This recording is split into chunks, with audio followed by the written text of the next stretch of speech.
कोई घटना, कोई विवाद या फिर प्राकृतिक आपदा ही क्यों ना हो, उत्तर प्रदेश में सब पर जमकर सियासत होती है। फिर भला उत्तर प्रदेश के कई जिलों में आई बाढ़ इस दौड़ से पीछे कैसे छूट सकती है। शुरुआत सपा सुप्रीमो अखिलेश यादव ने की तो उत्तर प्रदेश के उप मुख्यमंत्री ने भी उन्हें खरा जवाब दे दिया।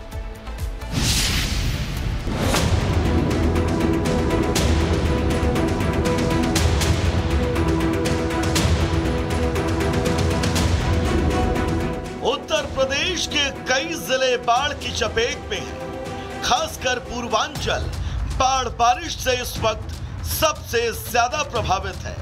नदियां उफान पर हैं, सड़कें पानी में डूबी हुई हैं, घाट पानी के प्रवाह में अदृश्य हो चुके हैं और लोगों के घरों में भी पानी जद कर गया है।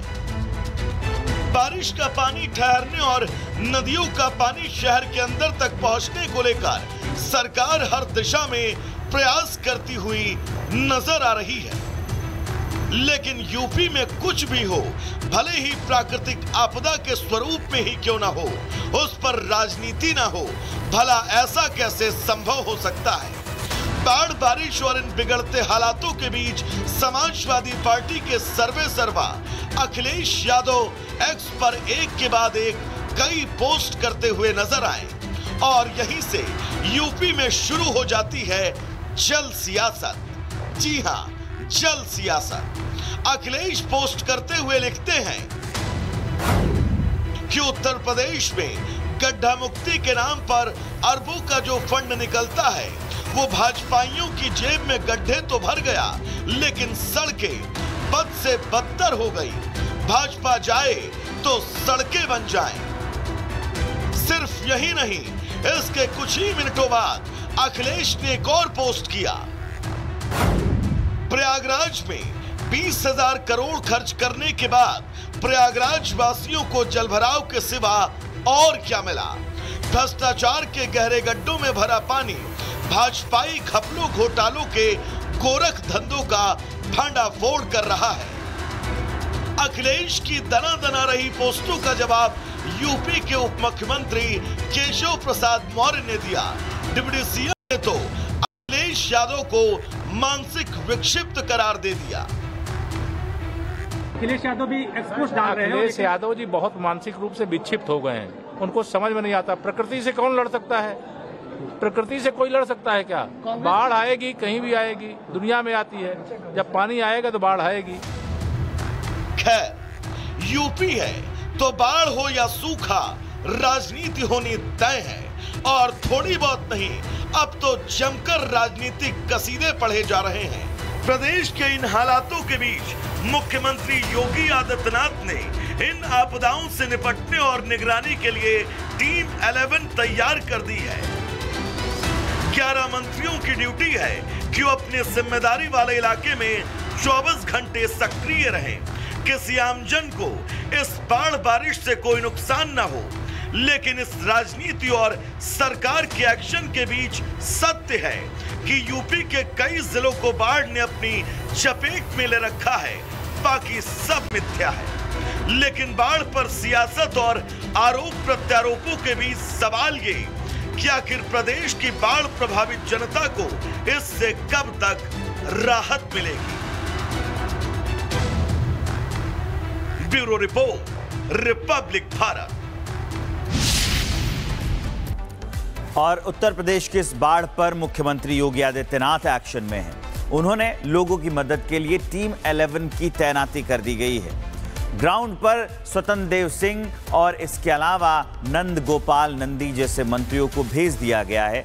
मंत्रियों से कहा जा रहा है कि वो अपने क्षेत्र में ही रहे। 11 मंत्रियों को बाढ़ प्रभावित जिलों की जिम्मेदारी दी गई है, जिसको मैं बता रहा था आपको। टीम 11 बाढ़ की स्थिति को लेकर सीएम खुद रिपोर्ट ले रहे हैं, क्योंकि 14 से ज्यादा जिले, 14 के आसपास जिले जो हैं वो प्रभावित हैं बाढ़ से। इस वक्त योगी का आदेश है कि राहत बचाव में तेजी लाई जाए। लोग परेशान हैं, सरकार के सभी मंत्री फील्ड में एक्टिव रहें, ये सख्त निर्देश दिए गए हैं मुख्यमंत्री योगी आदित्यनाथ के द्वारा। इसके अलावा बाढ़ प्रभावित जिलों में रात्रि विश्राम करें, ये कहा गया है मंत्रियों से कि आप जाएं, लोगों का हाल जानें, वहीं रुकें, जनता और अधिकारियों से पूरी की पूरी रिपोर्ट लें।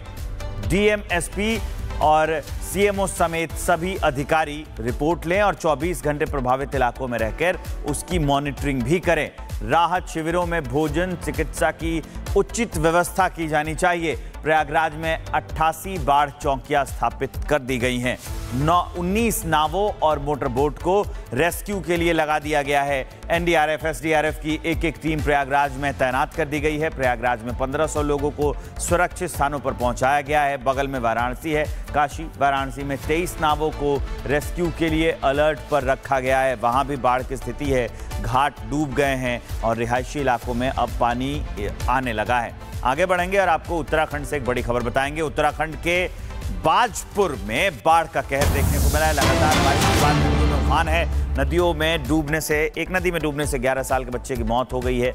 इलाके जलमग्न है, घरों में पानी घुसा है। प्रशासन राहत और बचाव के कार्य में जुटा हुआ है। तो उत्तराखंड के बाजपुर में बाढ़ का कहर देखने को मिला। यहां पर एक 11 साल के बच्चे की जान भी चली गई। कल सभी विभागों को एक्टिवेट कर दिया गया था और वर्तमान में भी बाढ़ का पानी उतरने लगा है। लगभग 200 परिवार के करीब, 200-250 परिवार के करीब उससे प्रभावित हुए हैं। पूर्ति विभाग को बोलकर तत्काल खाने की व्यवस्था कराई जा रही है। बना हुआ जो खाना है वो वितरित किया जाएगा संबंधित क्षेत्रों में। इसके अतिरिक्त हमारे द्वारा फूड पैकेट्स भी बनवाए जा रहे हैं कच्चे सामान के, जो कि प्रभावित परिवारों को उपलब्ध कराया जाएगा।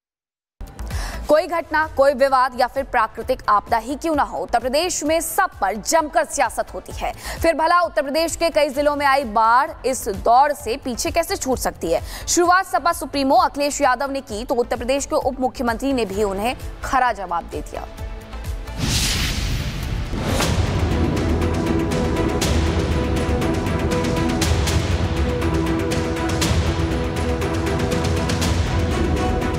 उत्तर प्रदेश के कई जिले बाढ़ की चपेट में हैं। खासकर पूर्वांचल बाढ़ बारिश से इस वक्त सबसे ज्यादा प्रभावित है।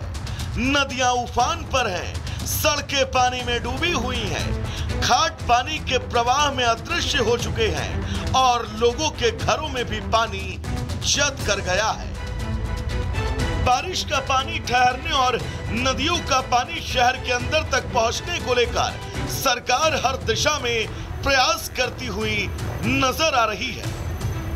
लेकिन यूपी में कुछ भी हो, भले ही प्राकृतिक आपदा के स्वरूप में ही क्यों ना हो, उस पर राजनीति ना हो, भला ऐसा कैसे संभव हो सकता है। बाढ़, बारिश और इन बिगड़ते हालातों के बीच समाजवादी पार्टी के सर्वेसर्वा अखिलेश यादव एक्स पर एक के बाद एक कई पोस्ट करते हुए नजर आए और यहीं से यूपी में शुरू हो जाती है जल सियासत। जी हां, जल सियासत। अखिलेश पोस्ट करते हुए लिखते हैं कि उत्तर प्रदेश में गड्ढा मुक्ति के नाम पर अरबों का जो फंड निकलता है वो भाजपाइयों की जेब में गड्ढे तो भर गया, लेकिन सड़कें बद से बदतर हो गई। भाजपा जाए तो सड़कें बन जाएं। सिर्फ यही नहीं, इसके कुछ ही मिनटों बाद अखिलेश ने एक और पोस्ट किया। प्रयागराज में 20,000 करोड़ खर्च करने के बाद प्रयागराज वासियों को जलभराव के सिवा और क्या मिला। भ्रष्टाचार के गहरे गड्ढों में भरा पानी भाजपाई घपलों घोटालों के गोरख धंधों का भांडाफोड़ कर रहा है। अखिलेश की दना दना रही पोस्टों का जवाब यूपी के उप मुख्यमंत्री केशव प्रसाद मौर्य ने दिया। डिप्टी सीएम ने तो अखिलेश यादव को मानसिक विक्षिप्त करार दे दिया। अखिलेश यादव भी एक्सपोज डाल रहे हैं। अखिलेश यादव जी बहुत मानसिक रूप से विक्षिप्त हो गए हैं। उनको समझ में नहीं आता, प्रकृति से कौन लड़ सकता है। प्रकृति से कोई लड़ सकता है क्या। बाढ़ आएगी, कहीं भी आएगी, दुनिया में आती है। जब पानी आएगा तो बाढ़ आएगी। खैर, यूपी है तो बाढ़ हो या सूखा, राजनीति होनी तय है और थोड़ी बहुत नहीं, अब तो जमकर राजनीतिक कसीदे पढ़े जा रहे हैं। प्रदेश के इन हालातों के बीच मुख्यमंत्री योगी आदित्यनाथ ने इन आपदाओं से निपटने और निगरानी के लिए टीम 11 तैयार कर दी है। 11 मंत्रियों की ड्यूटी है कि वो अपने जिम्मेदारी वाले इलाके में 24 घंटे सक्रिय रहें। किसी आमजन को इस बाढ़ बारिश से कोई नुकसान ना हो, लेकिन इस राजनीति और सरकार के एक्शन के बीच सत्य है कि यूपी के कई जिलों को बाढ़ ने अपनी चपेट में ले रखा है, बाकी सब मिथ्या है। लेकिन बाढ़ पर सियासत और आरोप प्रत्यारोपों के बीच सवाल ये कि आखिर प्रदेश की बाढ़ प्रभावित जनता को इससे कब तक राहत मिलेगी। Bureau report, Republic Bharat. और उत्तर प्रदेश की इस बाढ़ पर मुख्यमंत्री योगी आदित्यनाथ एक्शन में हैं। उन्होंने लोगों की मदद के लिए टीम 11 की तैनाती कर दी गई है। ग्राउंड पर स्वतंत्र देव सिंह और इसके अलावा नंद गोपाल नंदी जैसे मंत्रियों को भेज दिया गया है। मंत्रियों से कहा जा रहा है कि वो अपने क्षेत्र में ही रहे। 11 मंत्रियों को बाढ़ प्रभावित जिलों की जिम्मेदारी दी गई है, जिसको मैं बता रहा था आपको। टीम 11 बाढ़ की स्थिति को लेकर सीएम खुद रिपोर्ट ले रहे हैं, क्योंकि 14 से ज्यादा जिले, 14 के आसपास जिले जो हैं वो प्रभावित हैं बाढ़ से। इस वक्त योगी का आदेश है कि राहत बचाव में तेजी लाई जाए। लोग परेशान हैं, सरकार के सभी मंत्री फील्ड में एक्टिव रहें, ये सख्त निर्देश दिए गए हैं मुख्यमंत्री योगी आदित्यनाथ के द्वारा। इसके अलावा बाढ़ प्रभावित जिलों में रात्रि विश्राम करें, ये कहा गया है मंत्रियों से कि आप जाएं, लोगों का हाल जानें, वहीं रुकें, जनता और अधिकारियों से पूरी की पूरी रिपोर्ट लें। डीएम, एसपी और सीएमओ समेत सभी अधिकारी रिपोर्ट लें और 24 घंटे प्रभावित इलाकों में रहकर उसकी मॉनिटरिंग भी करें। राहत शिविरों में भोजन, चिकित्सा की उचित व्यवस्था की जानी चाहिए। प्रयागराज में 88 बाढ़ चौकियां स्थापित कर दी गई हैं। 19 नावों और मोटर बोट को रेस्क्यू के लिए लगा दिया गया है। एनडीआरएफ, एसडीआरएफ की एक टीम प्रयागराज में तैनात कर दी गई है। प्रयागराज में 1500 लोगों को सुरक्षित स्थानों पर पहुंचाया गया है। बगल में वाराणसी है, काशी। वाराणसी में 23 नावों को रेस्क्यू के लिए अलर्ट पर रखा गया है। वहां भी बाढ़ की स्थिति है, घाट डूब गए हैं और रिहायशी इलाकों में अब पानी आने लगा है। आगे बढ़ेंगे और आपको उत्तराखंड से एक बड़ी खबर बताएंगे। उत्तराखंड के बाजपुर में बाढ़ का कहर देखने को मिला है। लगातार बारिश के बाद नदियों में उफान है। नदियों में डूबने से, एक नदी में डूबने से 11 साल के बच्चे की मौत हो गई है। इलाके जलमग्न है, घरों में पानी घुसा है। प्रशासन राहत और बचाव के कार्य में जुटा हुआ है। तो उत्तराखंड के बाजपुर में बाढ़ का कहर देखने को मिला। यहाँ पर एक 11 साल के बच्चे की जान भी चली गई। कल सभी विभागों को एक्टिवेट कर दिया गया था और वर्तमान में भी बाढ़ का पानी उतरने लगा है। लगभग 200 परिवार के करीब, 200-250 परिवार के करीब उससे प्रभावित हुए हैं। पूर्ति विभाग को बोलकर तत्काल खाने की व्यवस्था कराई जा रही है। बना हुआ जो खाना है वो वितरित किया जाएगा संबंधित क्षेत्रों में। इसके अतिरिक्त हमारे द्वारा फूड पैकेट्स भी बनवाए जा रहे हैं कच्चे सामान के, जो कि प्रभावित परिवारों को उपलब्ध कराए जाएंगे।